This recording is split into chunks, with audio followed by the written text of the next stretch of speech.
টেবিলে রাখা বোতলের মধ্যে কিছু মদ ছিল। আমি সেটা খেয়েই বোতল খালি করলাম।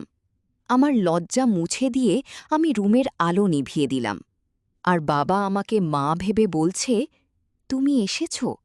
আমি নিশ্চিত ছিলাম একদিন অবশ্যই আসবে। আমাকে আমার মা ভেবে বাবা কোলে তুলে নিল। হ্যালো বন্ধুরা, তোমাদের জন্য আজও একটি নতুন গল্প নিয়ে চলে এসেছি। আজকে আমি বলবো আমার আর বাবার মধ্যে ঘটে যাওয়া একটি ঘটনার কথা। তাই আজকে গল্পটি খুবই ইন্টারেস্টিং হতে চলেছে। তার আগে একটা কথা বলি, যদি তোমরা আমাদের গল্প বা থাম্বনেইল নিতে চাও তাহলে ডেসক্রিপশনে গিয়ে টেলিগ্রামে মেসেজ দিন। চলো গল্প শুরু করি। আমার বাবা আমাকে একটি ঘোড়ার গাড়িতে পরিণত করেছে। আমার বয়স ১৯ বছর। বয়সে আমি যৌবনের দোরগড়ায়। আমার দিকে তাকিয়েই দীর্ঘশ্বাস ফেলেছে। আমি আর আমার সব বাবাকে বাড়িতে কখনো লিফট দেয়নি। আমার মা তার প্রেমিকের সাথে পালিয়ে গেছে, কারণ আমার বাবা কোনো কাজ করেন না। ঘুরে বেড়ানো আর মদ খাওয়াই ছিল তার কাজ। সে আমাকে খুব ভালোবাসে। এখন বাবা আর আমি ছাড়া এখানে কেউ থাকে না, এবং আমরা গরিব। আমি টেলারিং শিখেছি। আমি আমার বাবা মাকেও অনেক ভালোবাসি। বাবা দিনরাত দুশ্চিন্তায় থাকে যে আমি মদ খাই আর কোনো কাজ করি না, তাই আমার বউ আমাকে ছেড়ে চলে গেছে। আমার কোনো আগ্রহ নেই। সে আমাকে সবসময় বলি, মেয়ের যত্ন নিও, একদিন তোমার মা ঠিক ফিরে আসবে। কিন্তু আমি জানি মা আসবে না, কারণ মা তার ধনসম্পত্তির নেশায় চলে গেছে। যদি একবার কুকুর রক্তের স্বাদ পায় তাহলে সে কখনো ভাত ফাত খাবে না। যাই হোক, আমি ঘরের সমস্ত কাজ করি। একদিন আমি সেলাই মেশিনে বসে আছি। বাবা রাতের খাবার খেয়ে বাইরে হাঁটতে যাচ্ছিল। আমি বাবার হাতে টাকা দিয়ে বললাম, বাইরে ক্ষুধা লাগলে চা খেয়ে নাও, আর রাতের মদ নিয়ে এসো। বাবা লাজুক স্বরে বলল, তুই আমার এত খেয়াল রাখো। আমি জানি একদিনও মদ না খেলে তোমার অবস্থা খারাপ হয়ে যায়, সারা রাত ঘুমাতে পারো না, মায়ের ছবির সামনে দাঁড়িয়ে কাঁদতে থাকো। আমি তোমার কষ্ট দেখতে পাচ্ছি না, আমি তোমাকে টাকা দিয়ে শোধ করব। বাবা চলে গেলেন। কিছুক্ষণ পর বাবা দরজায় কল নাড়লেন। সে খুব মাতাল ছিল। আমি চিৎকার করে বললাম, আমি তোমাকে বাসায় এনে খেতে বলেছিলাম, আর তুমি বন্ধুদের সাথে বসে মদ খেয়ে এসেছ। এত মদ খেয়েছ নিজেকে সামলে রাখার হুঁশ নেই, তাহলে কেন এত পান করছ? আমার হাতে সাপোর্ট করে ডাইনিং টেবিলের কাছে চেয়ারে বসে সে মাতাল অবস্থায় তার শরীরটা আমার উপর হেলিয়ে দিল। তার ছোঁয়া পেয়ে আমার যৌবন জেগে উঠল। তখন বাবা বললেন, একটা ভালো ছেলে দেখে তোর বিয়ে দিতে হবে। তোর পেটের আগুন নিভানোর জন্য তো একটা জীবনসাথী দরকার। আমার মা ভোরবেলা অন্য কারো সাথে পালিয়ে গিয়েছে। সে আমার বাবার মদ্যপানের অভ্যাস শুরু হয়েছে। আমি যদি মদপান ছাড়িয়ে না দিই তবে আমার নামও আয়শা নয়। সন্ধ্যায় বিয়েতে আত্মীয়ের বাড়িতে যেতে হবে, তাই আমি তাড়াতাড়ি ঘরের কাজ করি।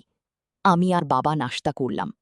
তারপর বাবাকে তোয়ালে দিতে গিয়ে বললাম, ক্লিন শেপ করে গোসল করে নিও, গরম পানি রাখলাম। আমি গোসল করে কাপড় পরে রুমে এলাম। আমি কাপড় ধোয়ার জন্য নিয়ে যাচ্ছিলাম, যখন বাবা ড্রেসিং টেবিলের কাছে এসে তার ২ হাত দিয়ে চুল শুকাচ্ছিল। হঠাৎ তার কোমরের তোয়ালেটা তার পায়ের কাছে পড়ে গেল। সে ছাড়া রুমে আর কেউ ছিল না, আমিও আছি। সেই সময় তার পিঠটা আমার দিকে ছিল। আমি আয়নায় স্পষ্ট দেখতে পাচ্ছিলাম।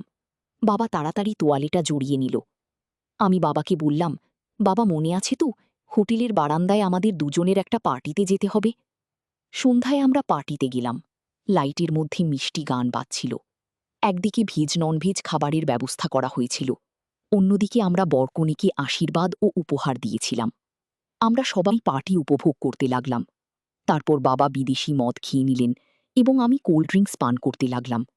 বাবা আমার কাছ থেকে চোখ সরিয়ে এসে এক এক করে সুন্দরী মেয়েদের দিকে তাকাতে লাগল। আমি দেখলাম আজও তার চোখ দিয়ে খাচ্ছে। তখন একজন সুন্দরী আমার বাবার কাছে এসে বললেন, হাই যুবক, আপনি কি আমার সাথে নাচবেন? তিনি বাবার হাত ধরেছিলেন। তারপর বাবা আমাকে তার সাথে টেনে নিয়ে ডিজেতে গেলেন। এখন তারা দুজনেই শক্তভাবে নাচছিল। আমি তাদের মধ্যে খারাপ কিছু অনুভব করছিলাম। আমি রেগে যেতে লাগলাম।